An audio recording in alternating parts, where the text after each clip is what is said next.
आज हम स्टार्ट करेंगे फंक्शन। फंक्शन कैलकुलस का बहुत इंपॉर्टेंट टॉपिक है और बहुत सी जगह यूज भी आता है। तो फंक्शन की बात करेंगे। फंक्शन में सबसे पहले फंक्शन टर्म के बारे में जानते हैं और फंक्शन से रिलेटेड डेफिनेशन और इंट्रोडक्शन की बात करेंगे। तो एक्चुअली फंक्शन पढ़ने से पहले कुछ चैप्टर्स की जरूरत होती है, तो वही बात करेंगे हम। जैसे सेट थ्योरी की थोड़ी बहुत जरूरत होती है तो वो बात करेंगे, और रिलेशन भी थोड़ा पढ़ेंगे यहाँ पे, ठीक है। तो सबसे पहले जो टर्म्स यूज में आती है उन टर्म्स के बारे में बात करेंगे। पहली जो टर्म्स है यूज में आती है वो है ऑर्डर्ड पेयर, ठीक है, ऑर्डर्ड पेयर। अब ऑर्डर्ड पेयर क्या होता है? ऑर्डर्ड पेयर क्या होता है, इसकी डेफिनेशन लिखते हैं सबसे पहले। तो ठीक है, लिखते हैं ordered pair is a pair of mathematical tools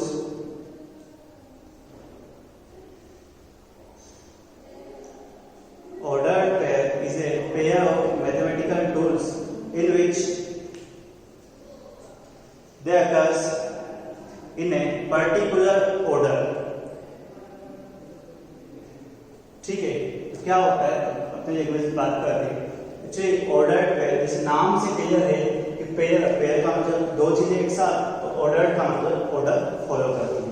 अब मैथमेटिकल टूल्स में कोई सी भी क्वांटिटी हो सकती है, x y z p q r के नंबर्स, फ्रैक्शन, कुछ भी, ठीक है, sine theta cos theta trigonometry कुछ भी हो सकता है। तो ठीक है, सबसे पहले मैं ऑर्डर्ड पेयर लिखता हूँ x, y, ठीक है। ये x, y मैंने ऑर्डर्ड पेयर लिखा है। तब इस ऑर्डर्ड पेयर की खास बात क्या है कि दो चीजें पेयर में, अब इनका ऑर्डर है तो ऑर्डर मायने रखता है। अब देखो, अगर मैं कोई दूसरा ऑर्डर्ड पेयर लिखता हूँ 1, 2, ठीक है, अगर ये कह दिया जाए कि ये ऑर्डर्ड पेयर इक्वल है तो इसका मतलब ये होगा कि x की वैल्यू 1 और y की वैल्यू 2 के इक्वल होगा, ठीक है। तो ऑर्डर्ड पेयर हो गया, ठीक है। ये ऑर्डर्ड पेयर होता है। ऑर्डर्ड पेयर में मेनली एलिमेंट का सीक्वेंस मायने रखता है, इस पोजीशन पे, फर्स्ट पोजीशन, सेकंड पोजीशन। इसे ऐसे रीड किया जाएगा जैसे इस ऑर्डर्ड पेयर में फर्स्ट एलिमेंट जो है वो x है और सेकंड एलिमेंट जो है वो y है, ठीक। अब ऑर्डर्ड पेयर के बाद थोड़ा सा आगे बढ़ते हैं, ठीक है। इसके बाद मैं बात करूंगा कार्टेशियन प्रोडक्ट। कार्टेशियन प्रोडक्ट क्या होता है उसके बारे में बात करेंगे, ठीक है। देखो, कार्टेशियन प्रोडक्ट की डेफिनेशन के बारे में बात करेंगे। सबसे पहले कार्टेशियन प्रोडक्ट की डेफिनेशन में यूज करेंगे, लिखेंगे let set A and set B, ठीक है, set B, then total number of possible ordered pair,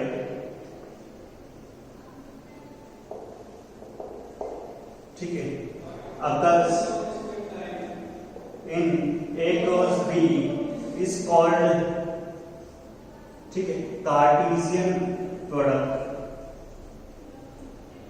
थोड़ा डेफिनेशन को अपने हिसाब से एडजस्ट करेंगे। एक्चुअली क्या कहा गया है डेफिनेशन में? डेफिनेशन में ये कहा गया है कि लेट सेट ए हमने कुछ लिया ए बी सी, और सेट बी हमने कुछ लिया 1, 2, ठीक है। दो सेट हमने डिफाइन किए हैं, सेट ए और सेट बी। तो ए क्रॉस बी क्या कहना चाहता है? ए क्रॉस बी कहना चाहता है कि ए क्रॉस बी में ए और बी से मिलकर बनने वाले सारे ऑर्डर्ड पेयर होंगे, इतने पॉसिबल ऑर्डर्ड पेयर, उन सबका कलेक्शन होगा। अब एक और मेन बात ये है कि जो भी ऑर्डर्ड पेयर होगा उसमें फर्स्ट एलिमेंट आएगा सेट ए से और सेकंड एलिमेंट आएगा सेट बी से। अब क्या क्या possible ordered pair? First A का ऑर्डर्ड पेयर बनेगा 1 के साथ, ए, ठीक है। फिर ए का ऑर्डर्ड पेयर बनेगा 2 के साथ, फिर बी का 1 के साथ, बी का 2 के साथ, ऐसे ही सेम सी का 1 के साथ, सी का 2 के साथ, ठीक है। तो एक्चुअली ए क्रॉस बी या कार्टेशियन प्रोडक्ट क्या होता है कि total number of ordered pair possible, या total number of possible ordered pair, या कह सकते हैं कि जो भी ऑर्डर्ड पेयर बन सकते हैं पॉसिबल, उन सबका कलेक्शन यहाँ पे लिखा हुआ है, ठीक है। अब अगर मैं बात करूं B क्रॉस A की, तो B क्रॉस A क्या होगा? B cross A is the collection of all ordered pair, all possible ordered pair, ठीक है, in which first element belong to set A and set B and second element belong to set ए, ठीक है। तो इधर आएगा 1 A, 1 B, 1 C, 2 A, 2 B और 2 C। Actually कुछ भी नहीं है कि ये बस इतना सा चीज है कि total number of possible ordered pair का कलेक्शन है, ठीक है। अब अगर थोड़ा सा ध्यान से देखते हैं तो इसमें एक चीज हमें दिख रही है कि अगर number of element in ordered pair, number of element in Cartesian product अगर बात की जाए तो लेट सेट ए में अगर एलिमेंट P है और सेट B में अगर एलिमेंट Q है तो हम ये कहेंगे टोटल नंबर ऑफ एलिमेंट, ठीक है, या total number of ordered pair, ठीक है, in A cross B is equal to number of element in set A into number of element in set B। तो वो चीज होगा P इनटू Q, ठीक है। देखो इधर 3 थे, इधर 2 थे, टोटल 6 बन रहे, 3 2 6 बन रहे, ठीक है। 2 को 3 2 एक ही बात। तो total number of possible element या total number of possible ordered pair in A cross B, ठीक है, ये चीज है। अब कार्टेशियन प्रोडक्ट के बाद हम थोड़ा सा आगे चलते हैं, ठीक है। एक वर्ड की बात करता हूँ, फिर वर्ड की, ठीक है, टर्म की बात करता हूँ। जो टर्म है उसका नाम है रिलेशन, ठीक है। अब देखो यहाँ पे हम टाइप्स ऑफ रिलेशन की बात नहीं करेंगे, बस इतनी सी बात करेंगे रिलेशन क्या होता है और रिलेशन का फंक्शन में क्या यूज है। रिलेशन जिन जिन टर्म्स का फंक्शन यूज आएगा उन सारे टर्म्स की बात करेंगे, ठीक है, क्योंकि फंक्शन बिल्कुल बेसिक टॉपिक है। तो रिलेशन क्या होता है, रिलेशन को मैं अच्छे से डिफाइन करना है अगर मेरे को, तो मैं सिंपल से इतना सा कहूंगा, relation is any subset of Cartesian product. Relation is any subset of Cartesian product. तो लिखेंगे definition, relation is any subset of Cartesian product, ठीक है। अगर किसी को इस टर्म में दिक्कत है तो बता सकता है सबसेट क्या होते हैं कि कोई अगर सेट दिया हुआ है तो उससे कम एलिमेंट या उतने ही एलिमेंट इस दूसरे सेट में होंगे तो दूसरा वाला सेट पहले सेट का सबसेट होगा, ठीक है। अब देखो जैसे कि मैंने एक सेट लिया है A 1 2 3, ठीक है, सेट B लिया है, ठीक है, 3 4 5। तो अब मैं A क्रॉस B लिखना चाहता हूँ, ठीक है। A क्रॉस B लिखूंगा 1 3 1 4 1 5, ठीक है, 2 3 2 4 2 5 3 3 3 4 और 3 5, ठीक है। अब देखो एक मैं रिलेशन डिफाइन कर रहा हूँ, ठीक है। ये तो हुआ कार्टेशियन प्रोडक्ट तक की बात, ठीक है। अब रिलेशन क्या चीज है, देखो एक रिलेशन डिफाइन किया है, रिलेशन में सब डिफाइन करता हूँ, ठीक है, कि y होगा वो 1 से 2 ज्यादा होगा, रैंडमली कोई सा रिलेशन डिफाइन करते हैं, ठीक है। अब इस रिलेशन के अंदर, इस रिलेशन में एक चीज और लिखता हूँ कि x बिलोंग्स टू कर रहा है सेट A से और y बिलोंग कर रहा है सेट B से, ठीक है।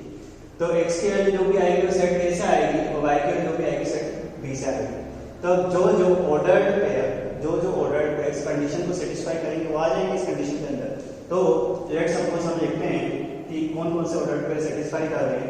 एक तो क्या है सबसे पहले 1 3, ठीक है, 2 4 और 3 5, ये 3 कर रहे हैं। अब देखो ये यहाँ से चीज क्लियर हो गई कि जो रिलेशन है वो सबसेट है कार्टेशियन प्रोडक्ट, ठीक है। ऐसे और भी कोई से भी रिलेशन दिया वो आ सकता है, जैसे लेट्स सपोज y = x + 4, ठीक है, और वही चीज मैं लिखूंगा x belongs to A and y belongs to set B, ठीक है। तो यही चीज मैं लिखूंगा, तो यहाँ पे x + 4 1 का 5 के साथ है रिलेशन, ठीक है, 1 का 2 1 का 5 के साथ, बस एक ही एलिमेंट लिखना है, ठीक है। अगर मैं इस 4 को लेट्स सपोज 10 कर देता है, 12 कर देता है, कोई बड़ा नंबर कर देता है 4 से बड़ा, तो कोई सा भी एलिमेंट नहीं आता। तो देखो रिलेशन की क्या क्या पॉसिबिलिटी है, रिलेशन में सब पॉसिबिलिटी है कि एक भी एलिमेंट नहीं आए इससे ज़्यादा है, लेकिन इससे ज़्यादा कभी नहीं आ सकती, ठीक है, मैक्सिमम यही हो सकती है। तो देखो अब हम बात करते हैं छोटी सी टर्म्स की, ठीक है, छोटी टर्म या इसी में जो क्वेश्चन बनता है पर्टिकुलर रिलेशन में कैसा क्वेश्चन बनता है कि total number of possible relations from set A to B, ठीक। तो देखो यहाँ लिखता हूँ मैं, थोड़ा सा बाइनरी कम कर लीजिए तो अच्छी बात है। Total number of possible relation from A to B, ठीक है, while number of element in set A is equals to B, number of element in set B is equals to Q। अब अगर थोड़ा सा ध्यान दें तो यहाँ पे मैंने लिखा था total number of possible element in A cross B, ठीक है, चाहो तो यहाँ पे number of possible element can be लेते, ठीक है। तो ए क्रॉस बी, ठीक है, एक बी क्रॉस बी जो आएगा वो इसका अंदर एलिमेंट है। अब देखो इसमें क्या क्या पॉसिबल है, थोड़ा सा अगर बाइनरी जो से ध्यान से देखेंगे तो देखो पी क्यू टोटल एलिमेंट है, ठीक है, कोई रिलेशन ऐसा होगा जिसमें एक भी एलिमेंट नहीं होगा, कोई रिलेशन ऐसा होगा जिसमें एक एलिमेंट होगा, कोई ऐसा होगा जिसमें दो एलिमेंट होगा, ठीक है। ऐसे मैक्सिमम कितना हो सकता है पी क्यू, और इन सब का समेशन अगर आपको पता हो तो ये होता है 2 की पावर पी क्यू, ठीक है, जो भी पावर यहाँ पे एलसीयू आता है 2 की पावर पी, ये total number of possible relation है from set A to set B, ठीक है। अब इसके बाद इसी के साथ एक छोटा सा क्वेश्चन बनता है इसी में कि total number of possible non empty relation from A to B, ऐसे रिलेशन जो नॉन एम्प्टी मतलब एटलीस्ट कम से कम एक एलिमेंट तो हो ही से, तो नॉन एम्प्टी में से क्या करेंगे, टोटल में से जो एम्प्टी वाला रिलेशन है उन्हें हटा देंगे। एम्प्टी वाला कौन सा है, एक ही है ना, अगर इसे हटा दें इसकी वैल्यू कितनी होती है 1, तो total number of non empty relation की जब बात करेंगे 2 की पावर पी क्यू माइनस 1, यहाँ पे चाहो लिख लो नॉन एम्प्टी, ठीक है, रिलेशन इसी के साथ चलता जाता है, ठीक है, 2 की पावर पी क्यू माइनस, यहाँ पे नीचे माइनस। हाँ, अब तक इसमें कोई डाउट नहीं, ये सारे वो टर्म्स फंक्शन की डेफिनेशन में यूज करते हैं हम, अब स्टार्ट करते हैं लोग फंक्शन, ठीक है। अभी तक बस टर्म्स की बात कर रहे हैं, तो इधर के टर्म्स में हटा देता हूँ, इधर लेफ्ट साइड में हटा देता हूँ,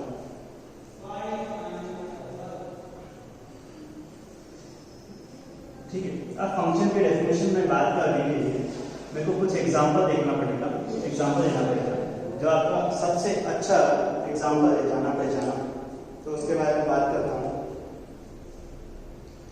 ठीक है। अब एक और चीज अगर थोड़ी सी यहाँ बात करना चाहूँ मैं, ठीक है, इसी में एक छोटी सी बताना चाहूँगा,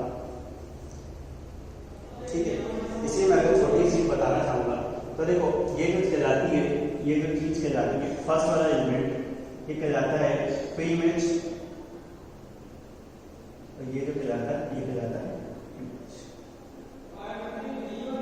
इमेज और इमेज, ठीक है। इसका हम फिर से बात करेंगे, पर बस यहाँ पे दिख रहा था तो मैंने सोचा बता देते हैं, ठीक है, फिर से बात करेंगे इसके बारे में,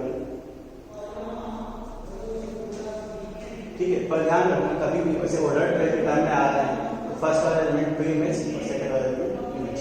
अब देखो मैं बात करता हूँ फंक्शन स्टार्ट करते हैं।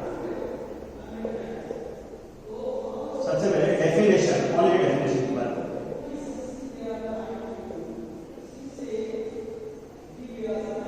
डेफिनेशन ऑफ फंक्शन की बात करते हैं, तो सबसे पहले मैं डेफिनेशन की बात करूंगा।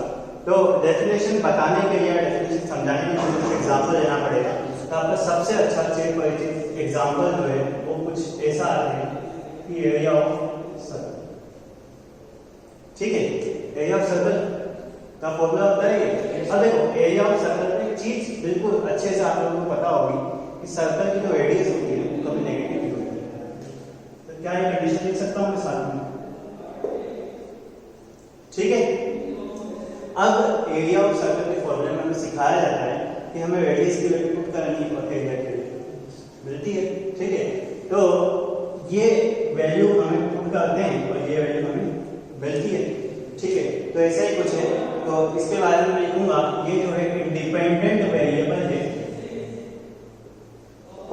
ठीक है, और ये डिपेंडेंट वेरिएबल है, ठीक है, ऐसे ही कुछ होता है। अब देखो क्या क्या होता है सर्कल की डेफिनेशन में, सर्कल के फॉर्मूले में हम आर की वैल्यू पुट करते हैं, एरिया की वैल्यू मिलती है। अब यहां से दो कंडीशन निकालना चाहूंगा मैं, ठीक है, ये फंक्शन दिया नहीं है, इसके बारे में बात करेंगे। सबसे पहली चीज ये है कि क्या हर एक आर की वैल्यू के लिए कुछ ना कुछ एरिया आएगा। हर एक आर की पॉसिबल वैल्यू, पॉसिबल वैल्यू मैंने यहाँ पर डिफाइन कर दिया, ठीक है, हर एक आर की पॉसिबल वैल्यू के लिए, ठीक है, कुछ ना कुछ एरिया आएगा। तो मैं लिखूंगा for each and every value of, ठीक है, स्मॉल आर से लिखता हूं कि कैपिटल आर में रिलेशन के यूज करेंगे, देयर एग्जिस्ट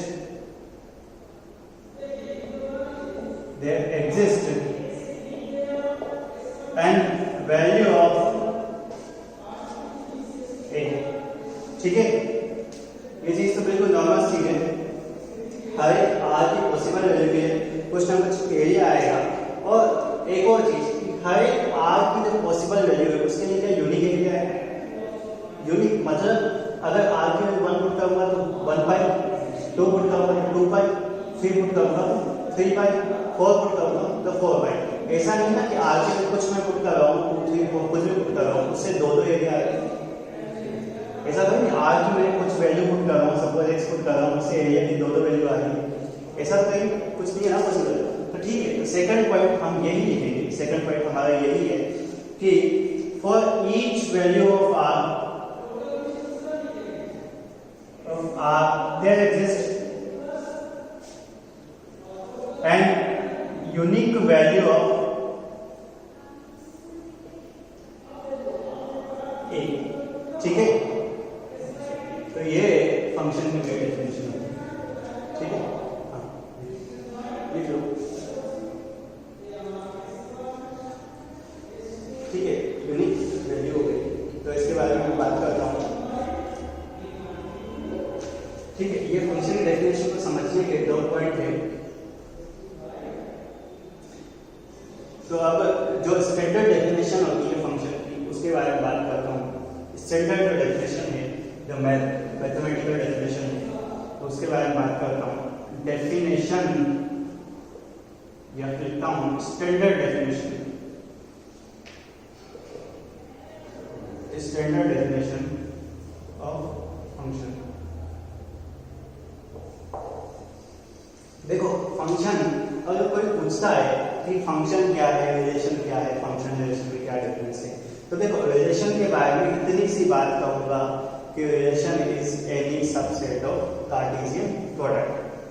अब अगर हमसे कोई पूछे कि फंक्शन और रिलेशन में क्या डिफरेंस है, ठीक है, फंक्शन और रिलेशन में क्या डिफरेंस है, तो रिलेशन तो कोई सा सबसेट हो सकता है, पर फंक्शन में एक दो स्पेसिफिक कंडीशन जुड़ी हुई है। दोनों कंडीशन ये है कि हर एक पॉसिबल वैल्यू के लिए, देखो मैं क्या कर रहा हूँ कि ये इंडिपेंडेंट वेरिएबल और ये डिपेंडेंट, ठीक है, ऐसा ही है, ठीक है। तो क्या हो रहा है, हो क्या रहा है, उस चीज को थोड़ा सा बस यहीं पे क्लियर कर देते हैं कि अगर हर एक इंडिपेंडेंट वैल्यू के लिए कुछ ना कुछ डिपेंडेंट की वैल्यू आ रही है, मतलब इसकी बात कर रहा हूँ, इसके लिए कुछ ना कुछ वैल्यू आनी चाहिए, मतलब इसकी एक भी वैल्यू ऐसा नहीं होना चाहिए जिससे कुछ आंसर नहीं होगा, कम से कम एटलीस्ट 1 आंसर आना चाहिए। और इसके एक से दो नहीं बनना चाहिए, इसके एक से यूनिक आंसर आना चाहिए, ठीक है। अभी इसे पूरा क्लियर करेंगे अपन बहुत अच्छे से। डेफिनेशन बहुत लंबी चौड़ी है, थोड़ी सी क्रिटिकल है डेफिनेशन, बस क्रिटिकल है तो इजी वर्ड्स में अपन लिख लेंगे, तो बस लिखते हैं, ठीक है, स्टैंडर्ड डेफिनेशन लिखते हैं, ठीक है। तो मैं लिखवाता हूँ डेफिनेशन। सबसे फर्स्ट देखिए, a function is defined as, a function is defined as a rule,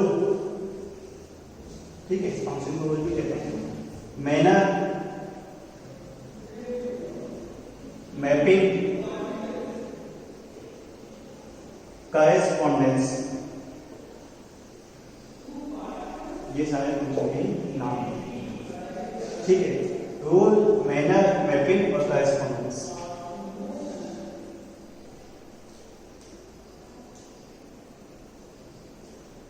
ठीक है, विच मैप्स, ठीक है, विच मैप्स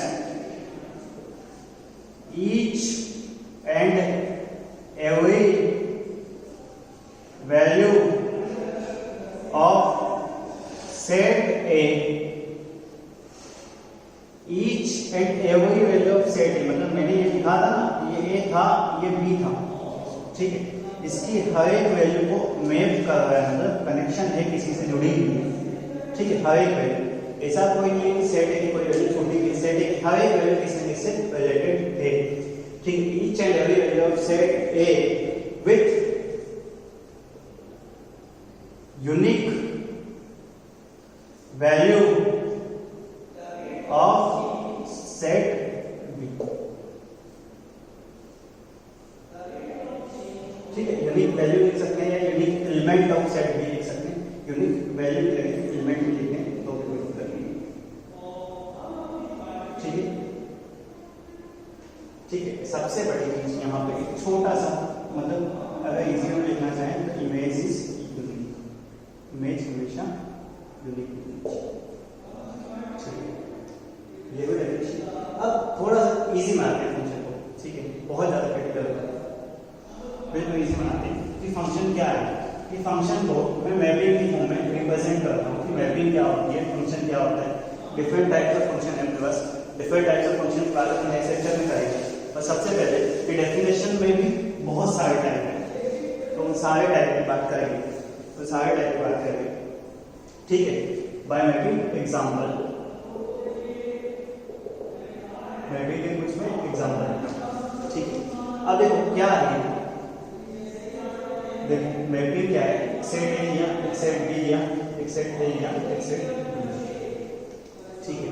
अब देखो सेट ए और सेट ए और सेट बी, देखो फंक्शन को हमेशा इस टाइप से प्रेजेंट किया जाता है, फंक्शन डिफाइंड है फ्रॉम ए टू बी, ठीक है, फंक्शन डिफाइंड है, एक्चुअली फंक्शन है या नहीं बताओ, चेक करें, हमें बस अभी इतना सा काम फंक्शन को चेक करना है कि फंक्शन है या नहीं, बस इतना सा यस या नो का काम है, फंक्शन में भी आगे नहीं बढ़े।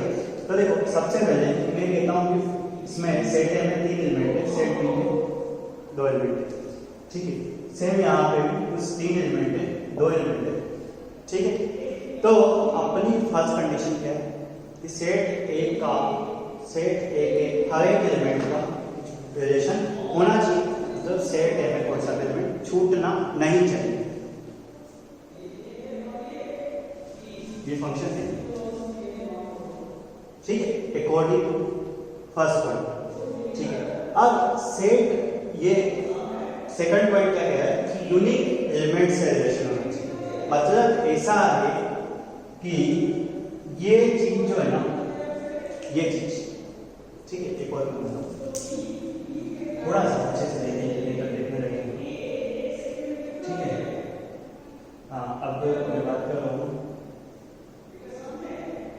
बस एक मिनट, ठीक, अब देखो क्या दोनों चीजें पीछे तो ठीक है, अब देखो क्या हो रहा है कि सेट ए के सारे एलिमेंट का रिलेशन है किससे किससे, सेट ए के तो कंप्लीट हो गए, अब दूसरे पॉइंट में क्या है, यूनिक इमेज होना चाहिए। अब देखो इसकी जो इमेज है और इसकी जो इमेज है, चाहे एक ही इमेज आए, ठीक है, इन दोनों के यूनिक इमेज है, इन दोनों के लिए रेस्पेक्ट में अपन सेट ए के रेस्पेक्ट में बात कर रहे हैं, बात ओनली सेट ए के रेस्पेक्ट में।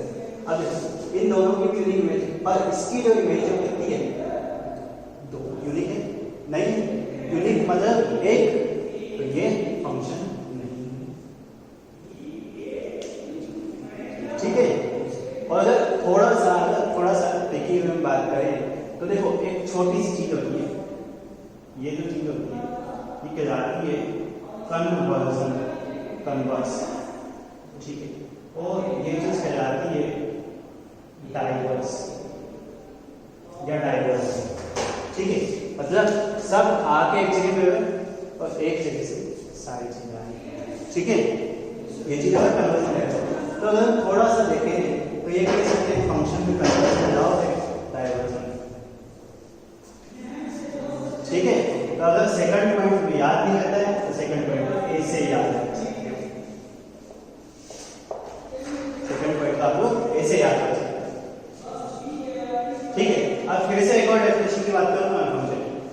हर डेफिनेशन में यही चीजें चलेगी, पर ये तो हुई अपनी लैंग्वेज की डेफिनेशन, ये एक्चुअल डेफिनेशन है, ये एक्चुअल डेफिनेशन है, और ये एक्चुअल डेफिनेशन है। मैथमेटिकल की बात कर रहे हैं, मैथमेटिक्स में कैसे लिखते हैं इसे, ठीक है। एक चीज ध्यान रखना कि यहाँ नीचे पॉइंट आगे लिख देते हैं कि every function is a relation but not every relation is a function. देखो ये रिलेशन है, इसका रिलेशन है बट फंक्शन है, तो इसका मतलब ये है कि एवरी रिलेशन, ठीक है, every function is a relation but converse is not true, converse सही नहीं है, ठीक है, इसका उल्टा सही नहीं है। ट्रू फॉल्स में आते हैं ना क्वेश्चन, ये सब पूछा जाता है, 4 ऑप्शन वाले जो आते हैं 4 वाले क्या, ठीक है। तब मैथमेटिकल डेफिनेशन की बात करते हैं, आज फंक्शन की डेफिनेशन की ही बात करेंगे पूरा अच्छे से। तो मैथमेटिकल डेफिनेशन में लिखूंगा, थोड़ा सा समझने की कोशिश करना।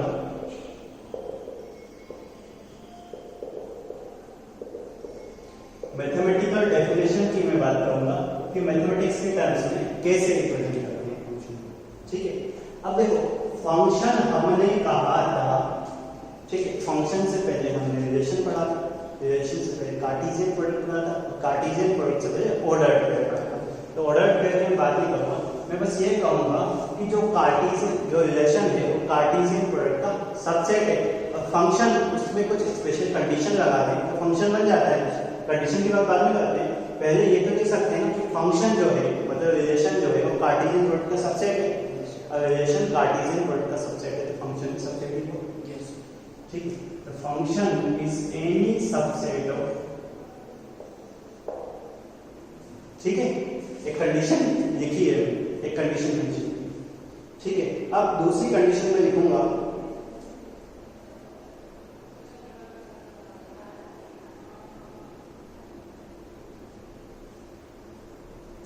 ठीक है, दूसरी कंडीशन में लिखूंगा, देखो मैं लिख रहा हूं, ये साइन पता है किस चीज का है, ये साइन से फॉर एवरी का, ठीक है, फॉर एवरी लिखा हुआ है बहुत सारे question, for every element of for every, ठीक है, एलिमेंट ऑफ डायरेक्ट मेंशन है कि x बिलोंग्स टू a, ठीक है, हर एक x जो कि a से बिलोंग करता है, ठीक है। देखो एक्स वाई की बात करेंगे तो x फर्स्ट एलिमेंट a से बिलोंग करेगा और y की बात करेंगे तो b से बिलोंग करेगा, ठीक है। फॉर एवरी एलिमेंट ऑफ, ठीक है, x belongs to a, there exist, और there exist का साइन पता है, there exist का साइन कुछ इस साइड में होता है, ये there exist का साइन लिखा हुआ मिलेगा, ठीक है, अच्छी बुक में लिखा हुआ मिलेगा there exist का साइन, there exist, ठीक है, y belongs to b, ठीक है। देखो फर्स्ट पॉइंट की बात हो गई यहाँ पे, हर एक जो x होगा a से बिलोंग करेगा, उसके लिए कुछ न कुछ y होगा, ठीक है, फर्स्ट पॉइंट खत्म, ठीक है। अब इसमें कंडीशन क्या लिखी है, देखो ये और ये इंपॉर्टेंट कंडीशन। अब कंडीशन क्या लिखी है, इफ, ठीक है, इफ एक्स वाई, ठीक है, x y belongs to f, x y अगर एफ में आ गए और x z belongs to f, x y और एक्स जेड जो है बिलोंग्स टू आ गए एफ, मतलब एक्स का रिलेशन वाई से है और एक्स का रिलेशन जेड से है, ये दोनों किसी फंक्शन के अंदर है, ठीक है। तो इसका मतलब होगा then y is equal to z, ठीक है। थोड़ा सा इसे हाईलाइट इसमें कर रहा हूं, ये मेन कंडीशन। देखो यूनिक इमेज वाली जो हमने बात की थी ना, तो इमेज एक ही होना चाहिए, ठीक है। मतलब x का रिलेशन अगर y से है और z से, ठीक है, x का रिलेशन y से है और z से, तो इसका मतलब ये होगा y z एक ही एलिमेंट होगा, ये दोनों एक ही जगह होना चाहिए, तब जाके फंक्शन होगा। अगर ये दोनों डिफरेंट हो गए तो फंक्शन नहीं है। ठीक है, तो थ्योरेटिकल डेफिनेशन कीजिए। ठीक, अब बात करते हैं ठीक कुछ जनरल पॉइंट की, ये हो गया। ठीक, अब रिप्रेजेंटेशन ऑफ फंक्शन की बात करता हूँ कि फंक्शन को लिखते हैं कैसे, रिप्रेजेंट कैसे करते हैं और आइडेंटिफाई कैसे करते हैं कि फंक्शन है या नहीं। अभी तक हम बस डेफिनेशन पे बात कर रहे थे, तो ये हटा दें। तो रिप्रेजेंटेशन ऑफ फंक्शन इधर को सब हटा देता हूं मैं। ठीक है, रिप्रेजेंटेशन ऑफ फंक्शन की बात कर रहा हूं कि फंक्शन को रिप्रेजेंट करते कैसे, फंक्शन क्या होता है। ठीक है, तो सबसे पहले बात करता हूं रिप्रेजेंटेशन ऑफ फंक्शन, मतलब फंक्शन को किन किन टाइप से लिखा जा सकता है, आपको आइडेंटिफाई करना पड़ेगा कि ये फंक्शन है या नहीं है। ठीक है, सबसे पहले आता है मैपिंग से। ठीक है, बाय मैपिंग। तो मैपिंग से देख चुके हैं, पर फिर मैपिंग के कुछ और क्वेश्चन कर लेते हैं कि फंक्शन है या नहीं। मैपिंग में वहां पे हमने क्वेश्चन कभी किए थे, तो मैपिंग के क्वेश्चन कर लेते हैं। देखिए भाई सेट ए और सेट बी। ठीक है, देखो ए और बी, ए और बी का कोई रिलेशन है, तो फंक्शन एफ नाम दे दिया हमने, रिलेशन को नाम दिया, अभी आइडेंटिफाई नहीं किया है फंक्शन दिया नहीं। ठीक है, ये ए ये बी, ये ए ये बी, ये ए ये बी। ठीक है, अब देखो कुछ एलिमेंट रख लेते हैं, कोई दिक्कत नहीं अपने हिसाब से। ऊपर लिखते कोई दिक्कत नहीं।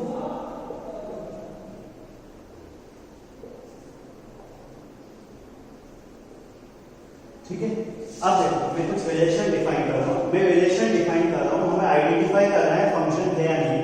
मैं नहीं कह रहा हूँ ये फंक्शन है, मैं रिलेशन डिफाइन कर रहा हूँ।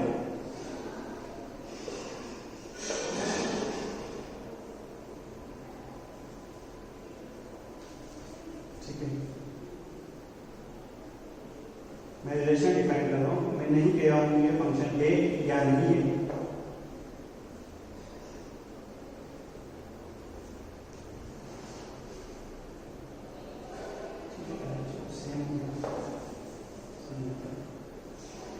ए बी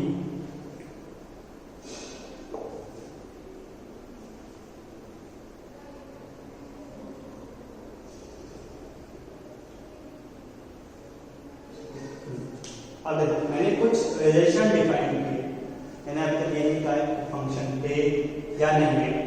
ठीक है, अब फंक्शन की डेफिनेशन का यूज करते हैं। ठीक है, हम एलिमिनेट करेंगे डेफिनेशन के बेसिस पे, जो जो फंक्शन है उन्हें एलिमिनेट करेंगे। सबसे पहले डेफिनेशन ये है, सबसे पहला पॉइंट ये डेफिनेशन का कि फंक्शन वो होगा जिसमें सेट ए का एलिमेंट छूटना नहीं चाहिए, मतलब सेट ए के हर एक एलिमेंट का रिलेशन होना चाहिए। सेट ए का कोई एलिमेंट छूटा है ना, 3 का किसी के साथ रिलेशन है, तो इसका मतलब दिस इज नॉट फंक्शन। ठीक है, ओनली फर्स्ट पॉइंट के बेसिस पे बात कर रहे हैं। इसके बाद में ठीक है, हो सकता है फर्स्ट पॉइंट के बेसिस पे हो सकता है सबका रिलेशन, ये भी हो सकता है, हम नहीं कह रहे ओनली फर्स्ट पॉइंट, ये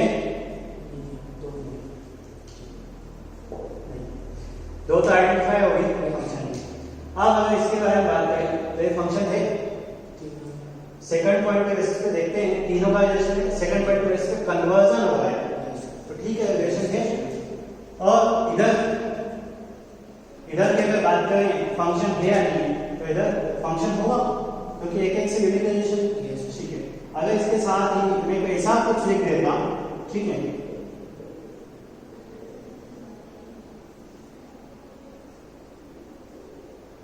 ये फंक्शन होता। देखो सेट ए के सारे एलिमेंट रिलेटेड, पर एक का रिलेशन गलत बात, एक का रिलेशन दूसरे साथ गलत बात। ठीक है, तो मैपिंग के थ्रू आइडेंटिफाई करना आ गया फंक्शन दिया, दोनों डेफिनेशन की बात हो गई। ठीक है, दोनों डेफिनेशन की बात हो गई।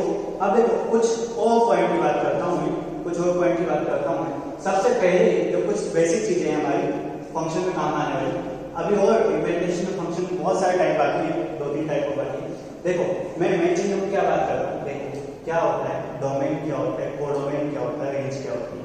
तो देखो मैं बस इतना सा लिखूंगा सबसे पहली बात कि डोमेन क्या होता है, ठीक है। डोमेन क्या होता है, सेट ऑफ डेफिनेशन की बात करें तो ऐसी होती है सेट ऑफ कोई इमेजेस, ठीक है। अब सेट ऑफ कोई इमेजेस क्या होता है, अब कोई इमेज क्या था जो फर्स्ट एलिमेंट था, मतलब सेट ए, डायरेक्ट लिख सकता हूं ना सेट ए, ठीक है। कोई इमेजेस, ठीक है। अब दूसरे वर्ड की बात करते हैं कोडोमेन, ठीक है। कोडोमेन क्या होता है, सीधा सा मैं कहूंगा सेट जो भी होगा वो कोडोमेन होगा, ठीक है। अब बात करते हैं रेंज की, ठीक है।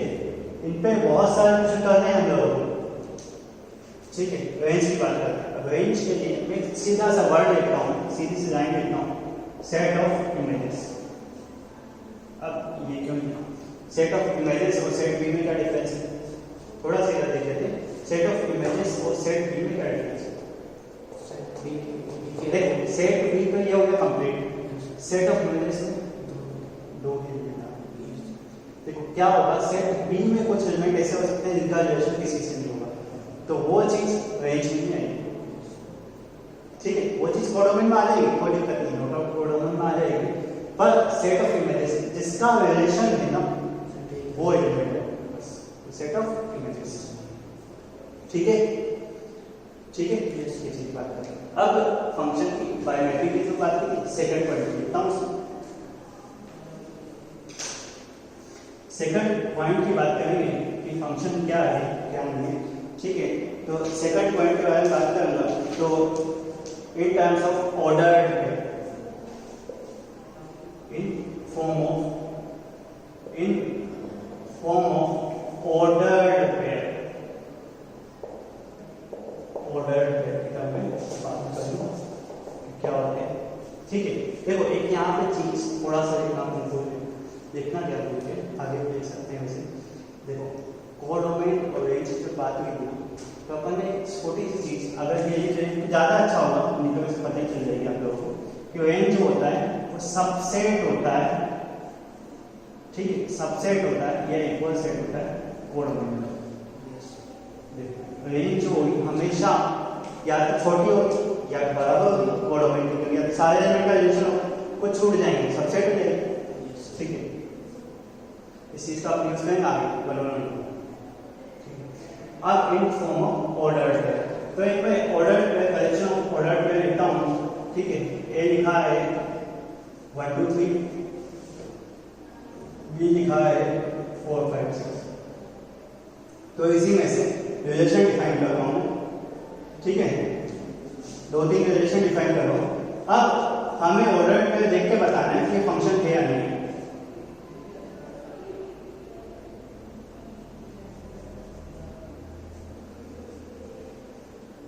ठीक है।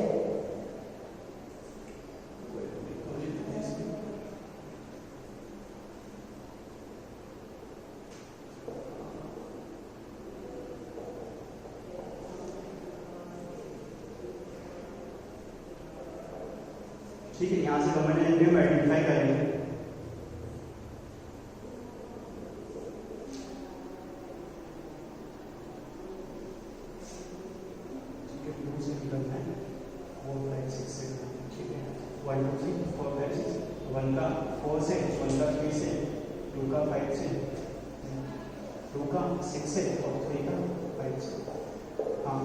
ठीक है। देखते हैं पहले तो रिलेशन लिखा हुआ है, पहले आइडेंटिफाई करना है कि फंक्शन है या नहीं। अब देखो फंक्शन की पहली कंडीशन क्या होती है, सेट ए के सारे एलिमेंट आना चाहिए।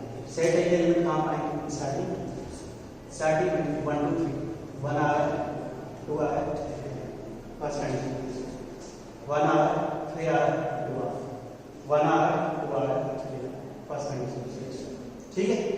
कहीं पे ऐसा भी होता है फर्स्ट कंडीशन सेटिस्फाई लगती है, लिख दी अपन, ठीक है। अब ये है कि सेट ए के एक एलिमेंट का रिलेशन, सेकंड कंडीशन की बात करते हैं, एक एलिमेंट का 2 से नहीं होना चाहिए। अब एक का 4 के साथ भी, एक का 5 के साथ भी, तो फंक्शन नहीं है। ठीक है, देखो एक का 6 के साथ, एक 3 का 4 के साथ, 2 का 5 के साथ, ठीक है, कोई दिक्कत नहीं, फंक्शन है। अब अगर इधर बात करें तो एक का 4 के साथ, एक का 3 के साथ नहीं, ठीक है। तो डोमेन ये हो गया फर्स्ट, रेंज और डोमेन दोनों ही हो गए, सारे एलिमेंट आ गए 4 5 6, ठीक है।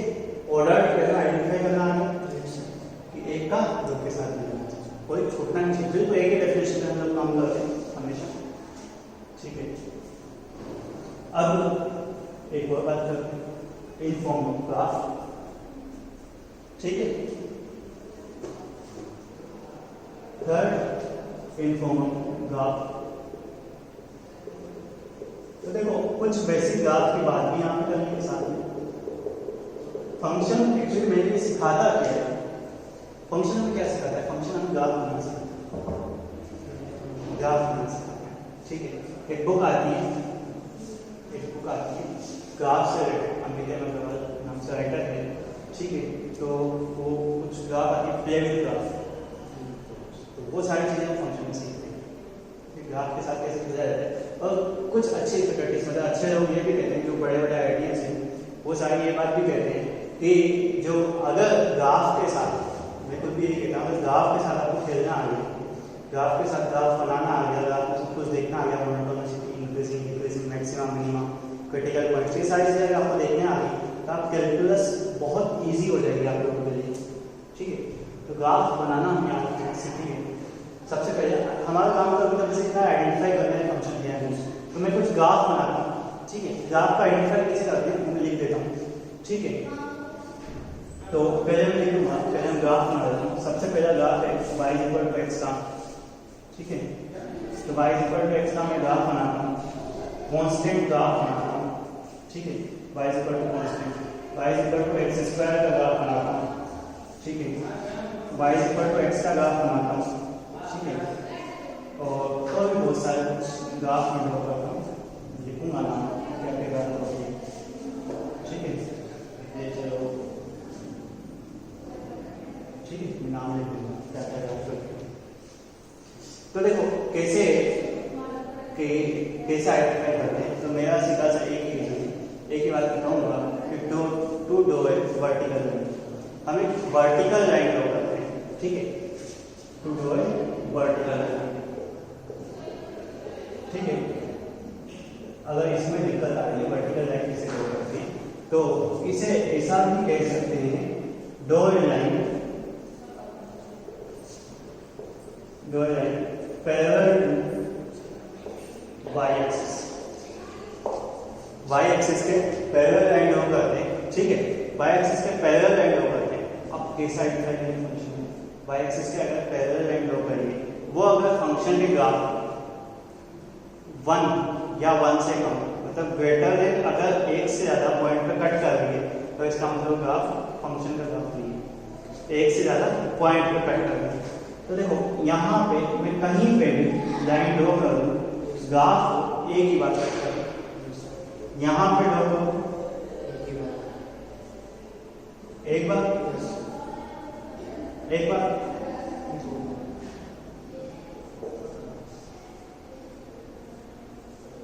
ठीक है। अब मैं साथ में बता देता हूँ इसका ग्राफ है, ये ग्राफ है y equal to mod x, ठीक है। mod फंक्शन पढ़ेगा, ठीक है। y इक्वल टू कांस्टेंट का graph, y equal to x square का ग्राफ, ठीक है। ये y इक्वल टू x का ग्राफ है, ये x square is equal to 4y पहला वाला, नहीं y square is equal to 4x का ग्राफ, यही ना, y स्क्वायर इज 4x, ये ग्राफ साइन, ठीक है। आइडेंटिफाई हो गया, सीधी सी बात है, लाइन ड्रॉ कर दी पैरेलल टू y एक्सिस या वर्टिकल लाइन कह सकते हैं, ठीक है। जो अगर ग्राफ को मोर देन 1 पॉइंट पर कट कर रही है, तो इसका मतलब फंक्शन नहीं है। अब ऐसा क्यों किया, ये चीज देख ली, तो देखो देखो इस ग्राफ पे ये फंक्शन नहीं है तो इसमें आइडेंटिफाई करना। देखो एक x के लिए सपोज यहाँ पे 2 है, x के लिए 2 y की वैल्यू, मतलब एक वैल्यू का रिलेशन 2 के साथ वो चीज फंक्शन, बस ये हमने इन टर्म्स ऑफ ग्राफ, ठीक है, ये इन टर्म्स ऑफ ग्राफ हो गया। अब एक छोटा सा फंक्शन का रिप्रेजेंटेशन बता देता हूँ कि फंक्शन ऐसे भी लिखा जाता है कभी कभार, ठीक है, उसमें हमें कोई आइडेंटिफाई करने का कोई रूल नहीं है पर्टिकुलर, ठीक है। तो एक फंक्शन का जो रिप्रेजेंटेशन होता है वो अलजेब्रिकल फॉर्म में कुछ ऐसा होता है, अलजेब्रिकल फॉर्म या अलजेब्रा लिख सकते हैं, ठीक है। ऐसा फंक्शन शायद आपने देखा होगा या नहीं देखा होगा in terms of algebraic function, ठीक है। तो दो फंक्शन इस टाइप में, ठीक है। पहला फंक्शन को हमेशा ऐसे प्रिंट करते हैं, ये फंक्शन का डोमेन होता है, ठीक है, ये कोडोमेन होता है, ठीक है। तो अगर मैं फंक्शन को लिखना चाहूँ तो ऐसे लिख सकता हूँ sin x, ठीक है, या फिर x², ठीक है। ये फंक्शन होता है, ये फंक्शन कहलाता है यूनिफॉर्म फंक्शन, यूनिफॉर्म, ठीक है। और इसमें जो दूसरा टाइप होता है वो होता है नॉन यूनिफॉर्म फंक्शन,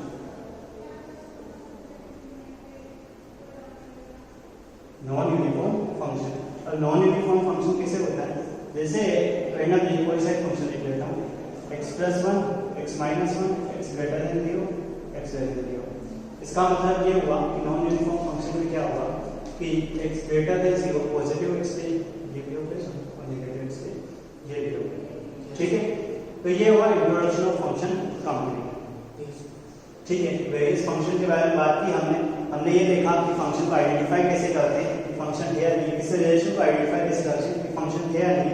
देखो इन टर्म्स ऑफ ग्राफ को लाइन ड्रॉ करनी है, और अगर बात करें ऑर्डर में तो एक का रिलेशन 2 से नहीं होना चाहिए, बाकी हमने मैपिंग के थ्रू भी बात की, मैपिंग में भी ठीक था। अब फंक्शन में हम बात करें कुछ इंपॉर्टेंट फंक्शन की नेक्स्ट लेक्चर में, ठीक है, उनके साथ में फंक्शन का डोमेन रेंज की बात करेंगे, सारे फंक्शन जितने भी फंक्शन हम लिखेंगे सबका ग्राफ बनाते हैं, ठीक है। ग्राफ एक का भी छोड़ना है, ठीक है, ग्राफ सबके बनाना आना चाहिए, और ग्राफ में कैसे डोमेन देखते हैं, कैसे रेंज देखते हैं, वो सब बात करेंगे, ठीक है। तो थैंक यू।